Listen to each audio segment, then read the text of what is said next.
Sean bienvenidos a otro episodio de Tripas de Gato en YouTube. Dicen que los ojos son la ventana del alma y que a través de ellos, además de lo obvio, podemos observar el lenguaje no verbal e interpretar lo que una persona con palabras no puede decir. Pero ¿qué pasa cuando los ojos se vuelven la obsesión de una persona al grado de cometer asesinatos con tal de coleccionarlos? Este es el caso de Charles Frederick Albright, mejor conocido como el asesino del globo ocular. El contenido de este podcast está basado en investigaciones públicas. Los datos que aquí se presentan pueden ser encontrados en carpetas de investigación o en bibliografía de libre acceso. Nunca se presentarán datos que vulneren a las víctimas. Frederick nació el 10 de agosto del año 1933 en Dallas, Texas, Estados Unidos. Sus padres, Dell y Fred, lo habían adoptado de un orfanato cuando él era recién nacido. Su padre era tendero y su madre una maestra con una actitud sumamente estricta y asfixiante con él. Sentía cierto control para hacer con él lo que quisiera. Según algunas personas, ella lo obligaba a vestirse con ropa de niña y a jugar con muñecas.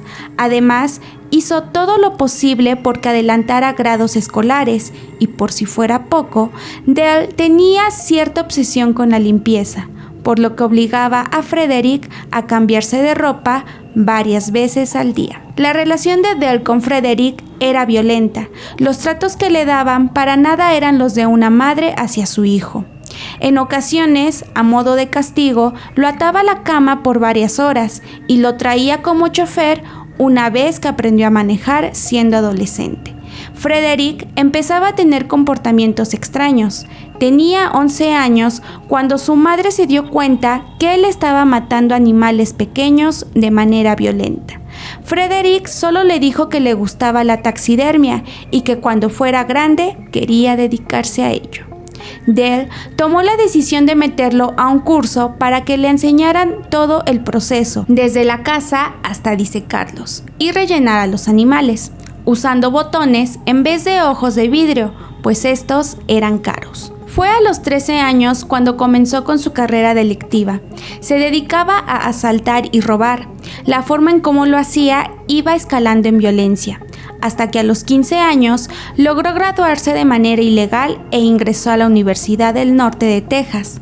Hasta este momento había librado la prisión, pero eso cambió el día que lo encontraron con armas y dinero robado, siendo arrestado por 1 año. Empeñado en querer culminar sus estudios, pero eso sí, sin poner un mínimo de esfuerzo, al quedar en libertad se metió a la Universidad de Arkansas para estudiar anatomía. Él quería ser cirujano.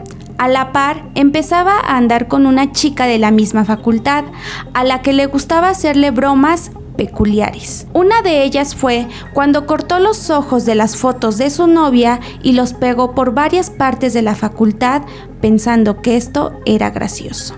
Lo que colmó la paciencia de las autoridades escolares, decidiendo expulsarlo, fue que Frederick decidió robar cosas de la universidad.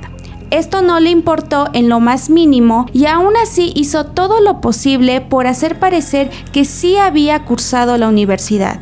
Falsificó documentos que incluían firmas para darse él mismo su título universitario.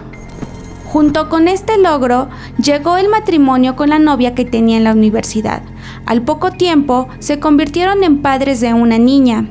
Ahora, él había adoptado una vida común como la de cualquier padre de familia, o al menos eso aparentaba, porque seguía cometiendo robos y asaltos, además de tener actitudes que incomodaban a su esposa. Los recortes de ojos abundaban en la casa. Frederick mentía con trabajos que nunca lograba mantener. Se hacía pasar por maestro y se aburría constantemente. Por eso, a cada rato cambiaba de trabajo. A pesar de que en algunas ocasiones había sido atrapado por las autoridades, siempre tenía la habilidad para salirse con la suya y librarse de la ley. Para su esposa, estos solo eran dolores de cabeza, así que en el año 1974 tomó la decisión de separarse por fin de Frederick. Tras la ruptura que parecía ser nada para él, seguía cometiendo delitos y ahora era acusado de haber robado una gran cantidad de dinero a una ferretería, por lo cual tendría que haber pasado 2 años en prisión, de los cuales solo cumplió 6 meses para después quedar en libertad. Sus delitos iban en aumento. En el año 1981, era acusado de haber abusado de una menor de edad, hija de unas personas que asistían a la misma iglesia que él, porque sí, Frederick tenía fe en Dios. Él aceptó la culpa y dijo que sí lo había hecho. Por esta confesión le dieron libertad condicional y después se justificó porque según había dicho que era culpable solo para evitar cargos mayores. Fue en el año 1985 cuando Frederick volvía a tener una pareja llamada Dixie. Ella pensaba que Frederick daba su mejor esfuerzo a pesar de que cambiaba constantemente de trabajo y siempre fracasaba. Como ya vivían juntos, Dixie era la que siempre terminaba manteniendo sola el hogar. Transcurrieron unos años y Dixie no sabía aún qué se escondía detrás de esa cara despreocupada y manipuladora. Era el 13 de diciembre del año 1990, cuando unos niños encontraron el cuerpo de una mujer de 33 años. Se supo que su nombre era Mary Lowe. Según las investigaciones, se trataba de una mujer trabajadora sexual. El cuerpo había sido abandonado en un campo y mostraba diversos golpes y un disparo en la cabeza. Tras la revisión del cuerpo y al abrir sus párpados, se dieron cuenta de la ausencia de sus ojos. La médica Elizabeth dijo que este trabajo había sido practicado por alguien que tenía conocimientos sobre cirugías, pues habían sido sustraídos con el mayor cuidado posible y a la perfección. Lo primero que pensaron las autoridades fue que el asesino había tomado como trofeo los ojos y por eso no estaban en su lugar. Alertados por ello, ponían sobre aviso que el autor del crimen podría ser peligroso para la sociedad por la forma en cómo asesinó a su víctima.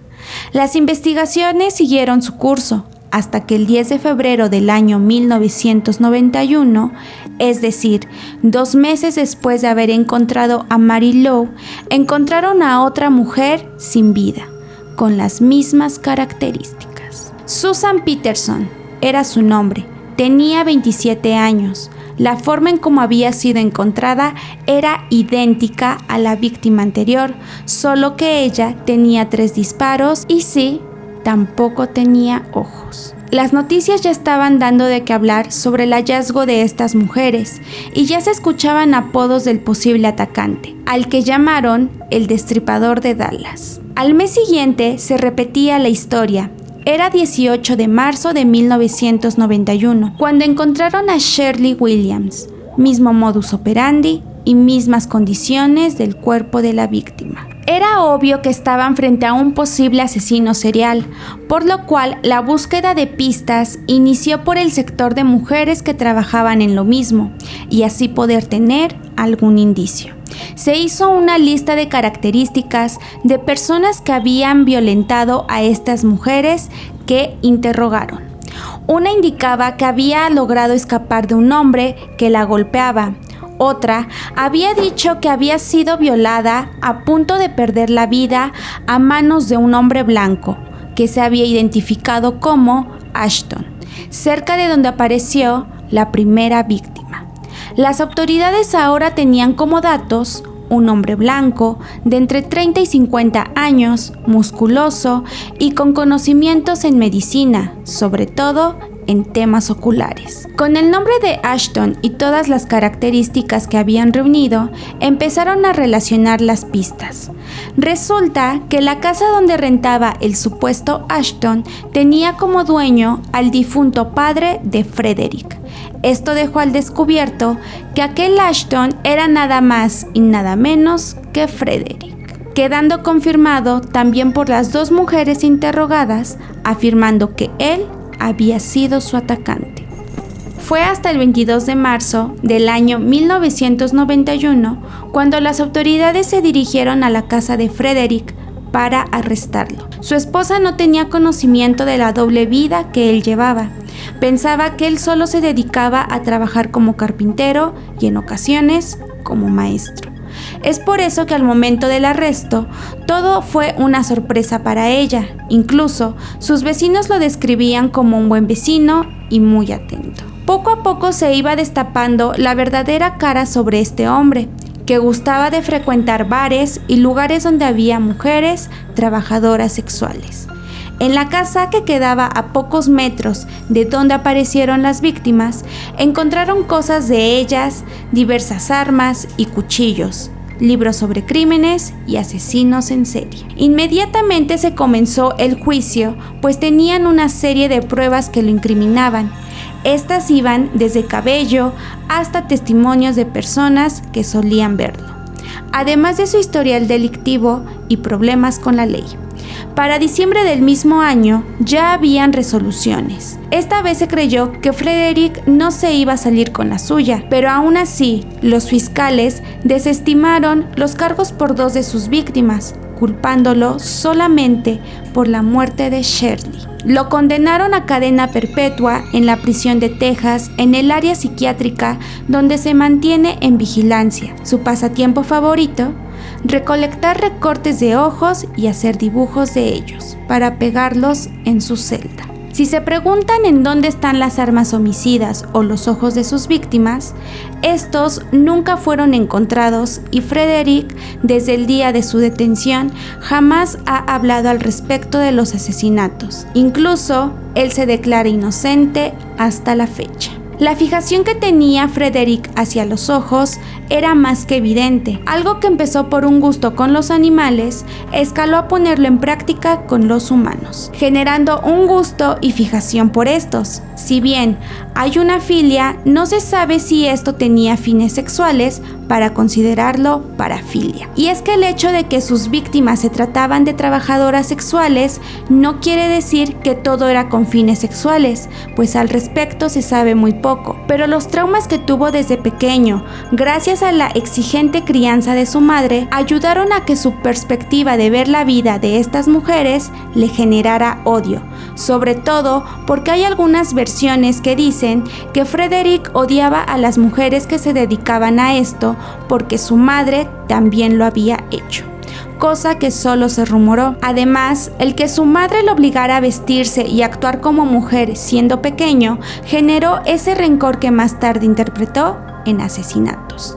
Una vida parásito, como suele suceder con este tipo de personas, es por lo que había optado Frederick, sin estabilidad laboral y amorosa, manipulando y llevando una doble vida para que nadie sospechara de él, sin dejar a un lado que desde que era pequeño hubo indicios sobre actitudes violentas como con los animales, y que esta aumentó cuando su madre lo alentó en su gusto por la taxidermia, sin explicarle la delgada línea entre lo legal e ilegal.